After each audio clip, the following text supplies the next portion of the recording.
কলকাছিয়া TND বজাৰত কংগ্ৰেছী পালিনেতাৰ আক্ৰমণৰ বলি হল ধুবুৰী লোকসভাৰ অসম জনমৰ্চা দলৰ প্ৰক্ষেপিত প্ৰাৰ্থী চকুৰ আলী।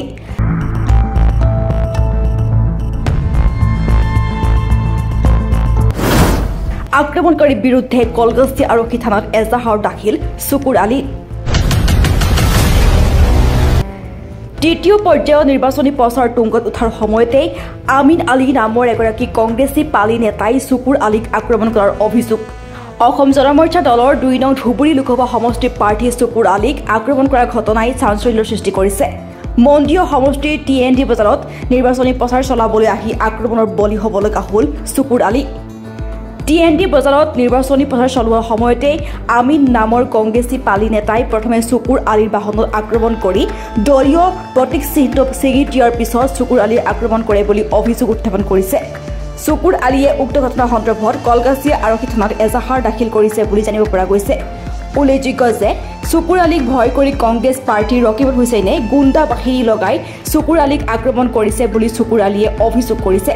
নিৰ্বাচনী প্ৰচাৰ চলোৱা সময়তে AYDF আৰু কংগ্ৰেছৰ দুৰ্নীতিৰ বিৰুদ্ধে কথা কোৱাৰ বাবে পূৰ্বৰে পৰাই চকুৰ আলীক কংগ্ৰেছে নেতাজনে টাৰ্গেট কৰি লৈছিল বুলি চকুৰ আলীয়ে জনাইছে।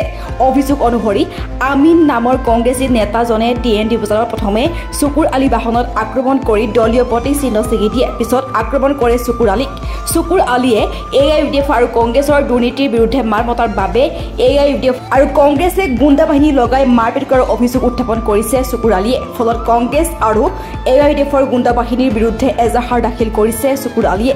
শীঘ্ৰে আক্ৰমণকাৰীক গ্ৰেপ্তাৰ কৰি শাস্তি দিয়াৰ লগতে ভোটৰ ৰাইজক ইয়াৰ প্ৰত্যুত্তৰ দিবলৈ আহ্বান জনাইছে চকুৰ আলীয়ে। পাতিলোঁ মই তেনেকুৱা ধৰক পকেট মিটিং, যিহেতু মোৰ পইচা পাতি নাই, মই ডাঙৰকৈ প্ৰগ্ৰাম দিব পৰা নাই, মই পকেট প্ৰগ্ৰাম মানুহৰ লগত ডিছকাউণ্ট কৰি আছোঁ, আলোচনা কৰি আছিলোঁ। কৰি পেলাই মই আহি আছোঁ, আহি মানে ঘূৰাইছোঁ, আমি বেলেগ ঠাইত যাম। তাতে আহি এজনে মানে দৌৰি আহিলে, আহি পেলাই মোৰ ফ্লেগখন টাঙি ধৰিয়ে মোক মাৰিবলৈ গৈ আছে। গিলাচত ধুলিয়াই আছে সদায়। ধৰাৰ পিছত মোৰ PSO লগে লগে যাই তাক ধৰিছে, নহ'লে মোৰ গিলাচখন ভাঙি মোক মাৰিলে হয়। কিন্তু তেতিয়া স্থানীয় যিবিলাক মানুহ আছিলে, একো মানুহ আগুৱাই অহা নাই। ৩-৪জন মানুহ আহিছে আমাৰ ওপৰত আক্ৰমণ কৰিবৰ কাৰণে বিচাৰিছিলে। কিন্তু যেতিয়া আমাৰ PSO অলপ হুমকি দিলে, যেতিয়া ধৰিলে, তেতিয়া আৰু মানুহ ৩-৪জন পিছুৱাই গ'লে। কিন্তু এজনে তেতিয়া আক্ৰমণটো কৰিলে। কিন্তু এটা একটা ষড়যন্ত্ৰভাৱে আমাক আক্ৰমণ কৰিছে, কাৰণ চকুৰ আলীক দেখি ভয় কৰিছে। সেইটো এটা আমি যিটো গম পালোঁ, যিটো আমি শুনা পালোঁ, এইটো হৈছে একচুৱেলি আমাৰ বেছিভাগ মই জনামতে কংগ্ৰেছ আৰু UDFৰ মানুহবিলাক ষড়যন্ত্ৰ কৰিছে আমাৰ লগত। কিন্তু বেছিভাগ মানে কংগ্ৰেছৰ মানুহবিলাক আমি বেছি গম পালোঁ, যিটো ক'লোঁ মানে কংগ্ৰেছ আৰু UDFৰ মানুহে আছে মিলি মানে সেইটো এটা ষড়যন্ত্ৰ কৰিছে। চকুৰ আলীক আক্ৰমণ কৰাৰ কাৰণে তেওঁলোকে এজন মানুহক ধুলাই দিছিলে আৰু ৩-৪জন আগুৱাই আহিছিল। যেতিয়া মোৰ PSO নাথাকিলে আমাক মাৰি দিলে হয়, কিন্তু পিছে যেতিয়া আমাৰ PSO আগুৱাইলে তেতিয়া সিহঁতে পিছুৱাই গ'লে। কিন্তু এজন আছিলেই আক্ৰমণ, কিন্তু এইটো মাৰটো এজনেই কৰিছে, কিন্তু বাকী আৰু 3-4জন ল'ৰা আগুৱাই আহিছিলে মাৰিবলৈ কাৰণে। কিন্তু যেতিয়া আমাৰ PSO হুমকি দিলে, তেতিয়া ধৰিলে, তেতিয়া আৰু মানে পিছুৱাই গ'লে। আমাৰ প্ৰেচিডেণ্ট আছিলে দলৰ সভাপতি, তেওঁলোকৰো PSO আছিলে, সিহঁতেও আছিল, থকাৰ কাৰণে তেওঁলোক মানে পিছুৱাই গ'লে। কিন্তু স্পষ্ট এইটো গম পালোঁ যে স্থানীয় ৰাইজে কোনেও আগুৱাই নাহিলে, একো ধৰিব নোৱাৰিলে। তাৰমানে এইটো এটা ষড়যন্ত্ৰ আছিল, তাৰমানে কংগ্ৰেছৰ মানুহ আছিল বেছিভাগ।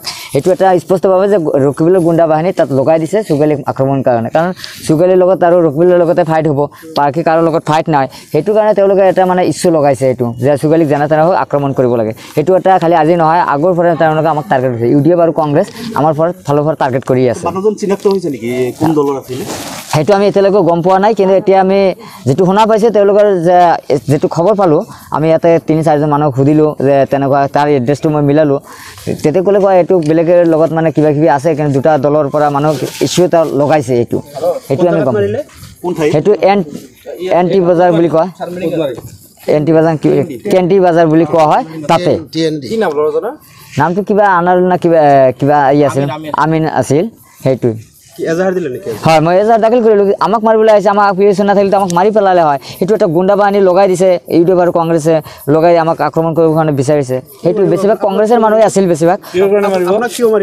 সেইটো জানা পাইছে চকুৰ আলীয়ে ৰাজনীতি কৰিছে, চকুৰ আলীয়ে সঁচা কথা কৈ থাকে আৰু চকুৰ আলীৰ জিকাৰ সম্ভাৱনা আছে নিশ্চয়। সেইটো কাৰণে তেওঁলোকে ভয় ভাবকৈ লাগি গৈছে যে চকুৰ আলীয়ে সঁচা কথা কৈ থাকে। এতিয়া সঁচা বস্তুটো প্ৰুফ হৈ গৈছে, ৰাইজে গম পায় যে কংগ্ৰেছে যি দুৰ্নীতি অন্যায় কৰিছিলে এইবিলাক কাৰণে হৈছিলে। গতিকে সেইটোৱে মানে মই জনাই আছে আমিৰ বুলি তাৰ নামতে দিছোঁ, কাৰণ এজনে কৰিছে, মই কৰিছোঁ। পিছত তদন্তত কোন আছে হয়তো এইটো চিনাক্ত কৰিব। আমি এইটো আশাবাদী যে কলকাছিয়া আৰক্ষীৰ ওপৰত আশাবাদী, যাতে এইটো অতি সোনকালে দুষ্কৃতিক কৰায়ত্ব কৰিব লাগে। কলকাছিয়া মই আহিয়ে থকা সময়তে কৰিছিলে। দুৰ্নীতিৰ বিৰুদ্ধে মাত মাতাবৰ বাবে এই ঘটনা সংঘটিত হ'ল বুলি ভাবে নেকি? এতিয়া ধৰক নিশ্চয় এইটো চুগালীক দিকে ভয় খাইছে বেলেগ দলৰ মানে কংগ্ৰেছৰ মানুহবিলাক বিশেষ মানে কংগ্ৰেছৰ পৰা আমাৰ আগৰ পৰা আক্ৰমণ কৰি আছে আমাৰ বিলেশ্বৰতো তেনেকুৱা আমাৰ মানে আমাৰ ইয়াতে তেনেকুৱা কংগ্ৰেছৰ মানুহ কিছুমানে ভাবুকি দিছিলে আমাক মাৰিব তেতিয়া আমি লগে লগে গৈছিলোঁ যে আমাক যে মাৰিবলৈ আছে আহক মই আছোঁ বিলেশ্বৰ মই তেতিয়া গৈছিলোঁ কিন্তু অহা নাই কিন্তু ভয় ভাবুক আমাক হতাই দি আছে কংগ্ৰেছৰ মানুহবিলাক আৰু ইয়াতে আমি স্পষ্ট পালোঁ যে ইউটিউব আৰু কংগ্ৰেছৰ মানুহ ষড়যন্ত্ৰ কৰি আমাক এই আজি দুৰ্ঘটনাটো কৰি আমাৰ গাড়ীখন ভাঙি দিলে কোন দলৰ প্ৰাৰ্থী আপুনি?